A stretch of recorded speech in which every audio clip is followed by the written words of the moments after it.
What's going on, everybody? This is Patrick from Porter's Unboxings, as you know. And just to clarify that this video was not planned. I just thought this during AEW to honor Brodie Lee, aka Luke Harper, because AEW was in his hometown of Rochester, New York. I hope that is correct. If it's not, please put it down in the comments, but I believe it is. Yeah, this was a very hard one to get through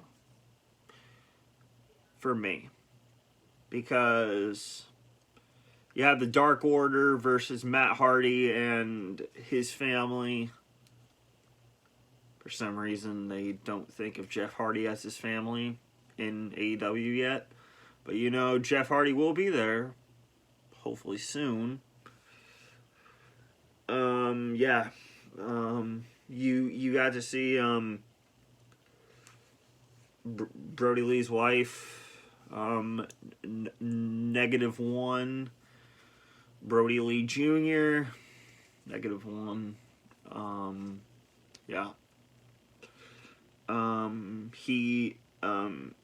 His son threw the paper at 10, and they came out with a shirt. If you guys didn't know, it's on AEW.com right now. I'm sorry, AEWshop.com. It's a picture of Brodie, and it says Brodie Forever. So I might get that, I might not. I'm not sure yet, but it's in my mind. So I don't know. On this card, you had the 16-man tag. You also had Sammy Guevara versus Miro for the TNT title. Dude, there's always gonna be the greatest TNT champion, Brodie Lee, right here. Because Brodie Lee was not just a man,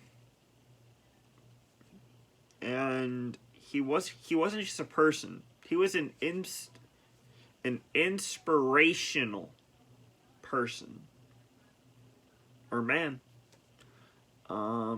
to a lot of wrestlers.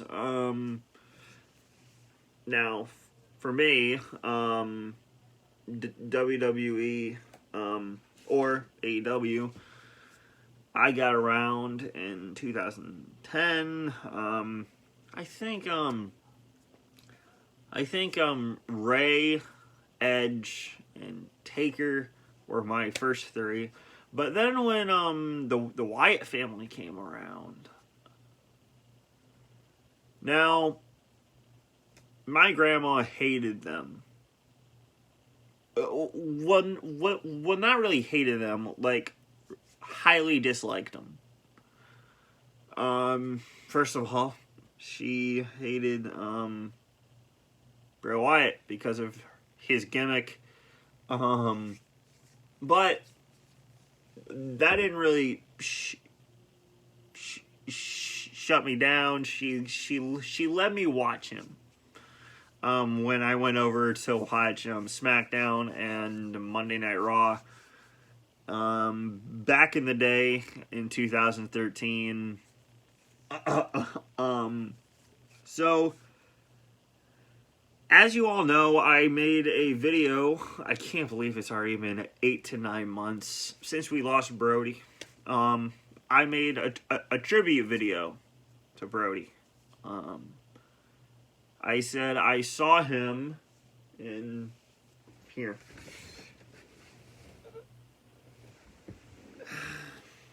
I saw him here at Battleground. I saw him interfere in Bray Wyatt versus Roman Reigns. He was in a hoodie. And the crowd went nuts at that pay-per-view. The return of Luke Harper after he was out with an injury in 2014. No, wait. In January. Come on.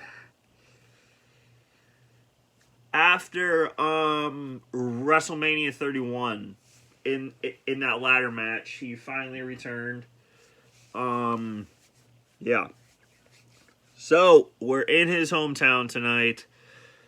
A new TNT champion, like I said before, and Sammy Guevara. Oh yeah, guys, there will be spoilers in this in this review. I'm trying not to make it about AEW, but it's not really about AEW like tonight. It's about the hometown. It's about the hometown hero, Brodie Lee. So I saw Brodie Lee live. And no, guys, I did not get to meet him personally. I'm trying to get a picture of him holding the TNT Championship. That might be a birthday present for me. Someday. But my birthday is coming up, and you will see a birthday celebration video, so that's gonna be good. But you got to see his family tonight, so that really put a tear in my eye tonight. They opened the show with his face with like this, which will be the thumbnail of this video, so you'll figure out that in a few minutes from now. Yeah. Yeah. Let's go over his career again. Two-time, well, I wouldn't really call it two-time, but like, he was a part of the tag team. The Wyatt family. Randy Orton and Bray Wyatt were tag team champions, but they kind of squeezed Brodie in there. But I can't believe Rowan, Eric Rowan wasn't here tonight, or the rumored Bray Wyatt,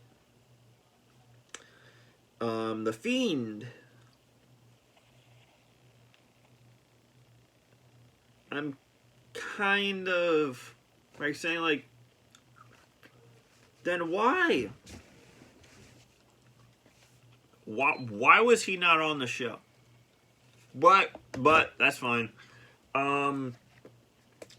You got him. This is John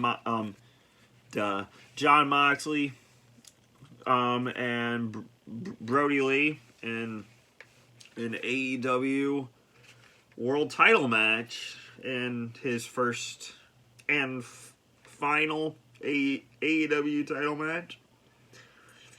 But his best match,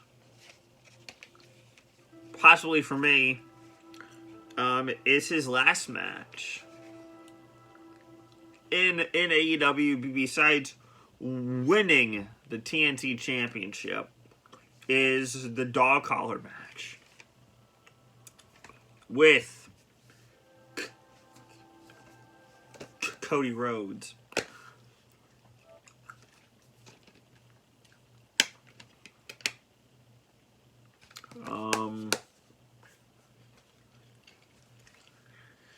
I think that match is very historic since that was his last match and we didn't know it. We seriously did not know that was his last match until his death in a hospital on December 26, 2020. I'm sorry, guys. Yes, guys, this is real tears, like, for real. Because, as I said, this was a tough show to get through. Because it's in his hometown, yes. We're imagining him with the Dark Order winning the 16-man tag team match up in the heavens. Dark Order, I know you don't watch my videos, but he is happy for you guys. He is really, really happy.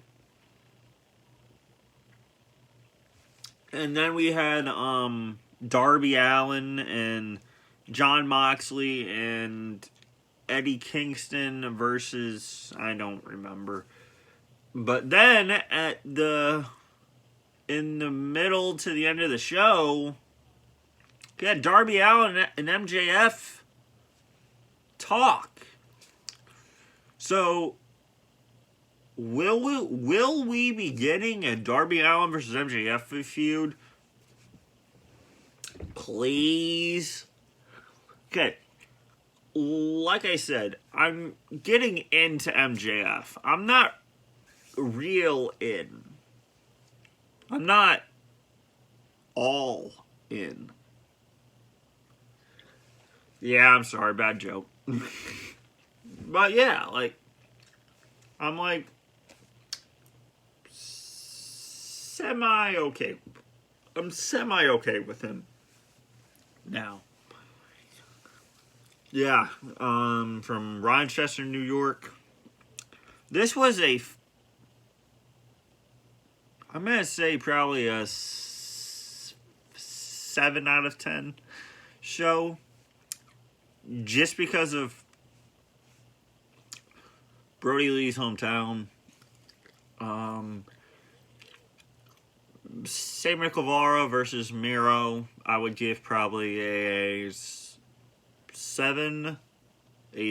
out of 10.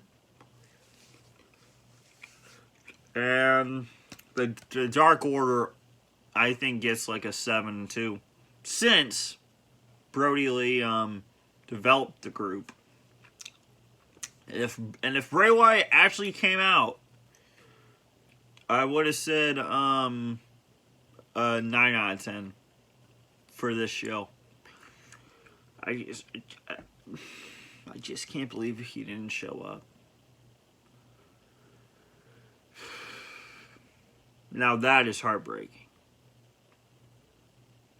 And I still can't believe that Eric Rowan didn't show up.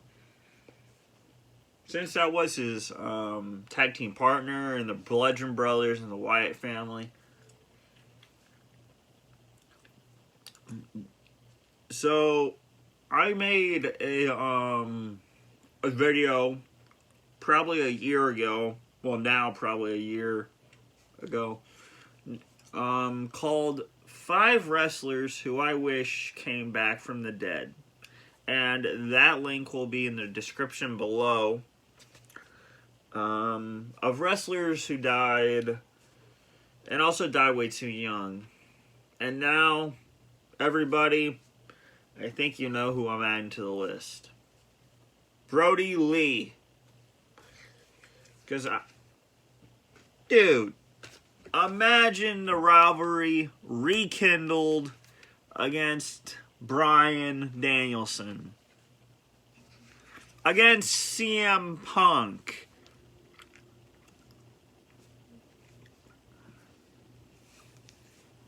again, we lost a big inspiration to the industry, to people around the world.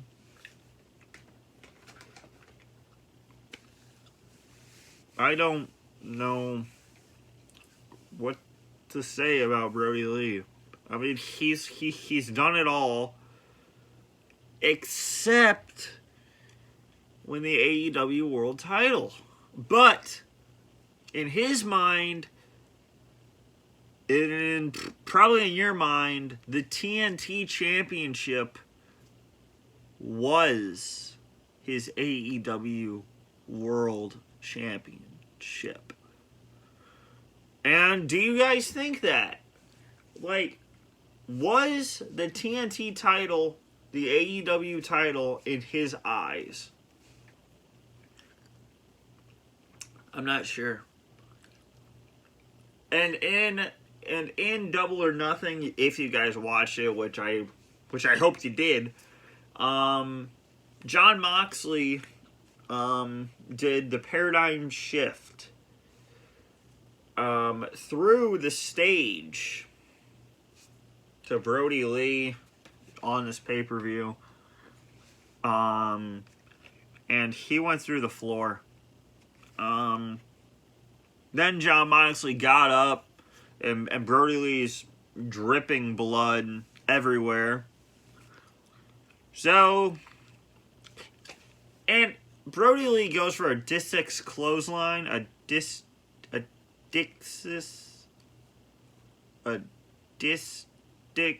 clothesline. I don't know how to say it.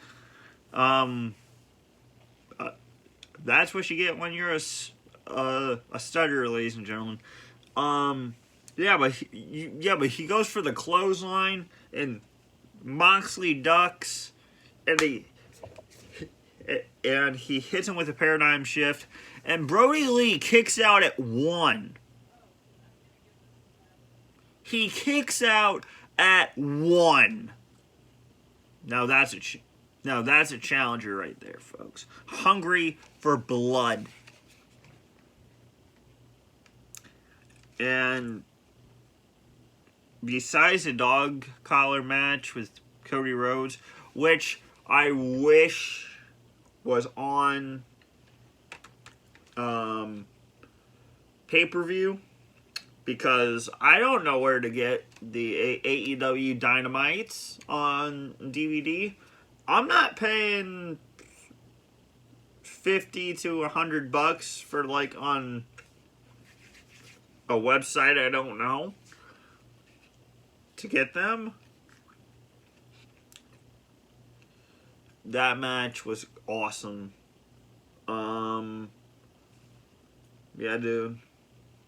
So again, what do I say? Do you think the AEW do you think the AEW Championship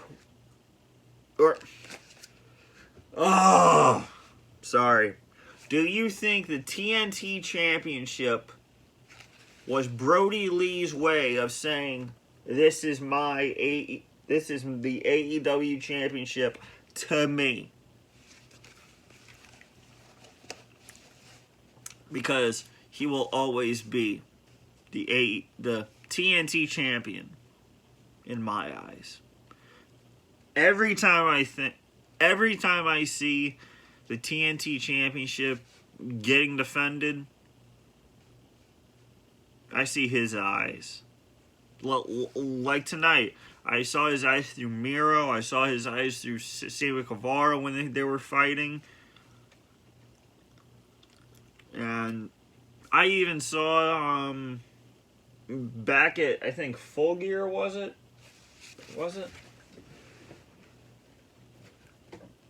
Yeah. When Darby Allin faced Cody Rhodes, I saw Brodie Lee's eyes, his soul, and his heart in Darby Allin's body. Yes, I Yes, I really did.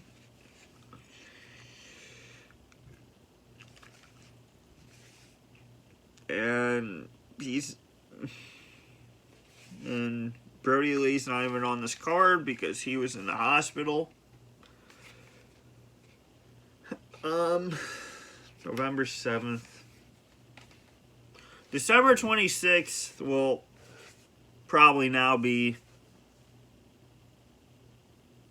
besides the firing in wrestling, which was, I think, like a Dark Wednesday, I think December 26th will probably be the darkest day in wrestling, AEW, and WWE because of Brodie Lee's death at 41 years of age. It's always sad to see someone go like that. Like, the way he went was hard. Yes. Do I wish that 2020 could have never happened? Do I still wish... Do I still think he would have died? Yes. But further down the road? Yes. Do I think he could have got like a bunch of help? Yes. Or, as Daniel, well, of course Daniel Bryan says, but yes. Now, I know the doctors didn't catch it late. They were trying to save him, and I respect that. But not in that way. I don't even think he went peacefully. I think he went, like, fighting for his life. The way he came in to the business and the way he went out. Always keep fighting. And he fought till his last breath. So, I know that this turned into a Brodie Lee memorial, whatever. AEW Dynamite review. No, I'm gonna say that I'm gonna title this possibly tribute to Mr. Brodie Lee.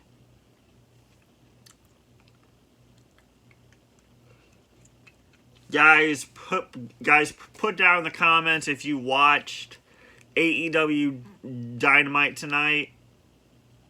I hope you did, because it was. I'm not gonna say it was the best Dynamite, but it was the best for Brodie Lee, because he's always watching the Dark Order on the big TV upstairs, and he's watching in the fans' hearts, and he's watching in the heart of others. If you haven't already, please go and buy the Brodie. What's the shirt called? Brodie Forever. I might possibly pick that up. Guys, I'm not sure if anything I'm gonna pick up, but you guys will be the first one to know if I do. So, this has been Patrick from Poor's Unboxings. This has been a tribute to a legend of Mr. Brodie Lee, a.k.a. Luke Harper, and a.k.a. the Exalted One. I'm not sure if I'm doing that right. the leader of the Dark Order. Peace out.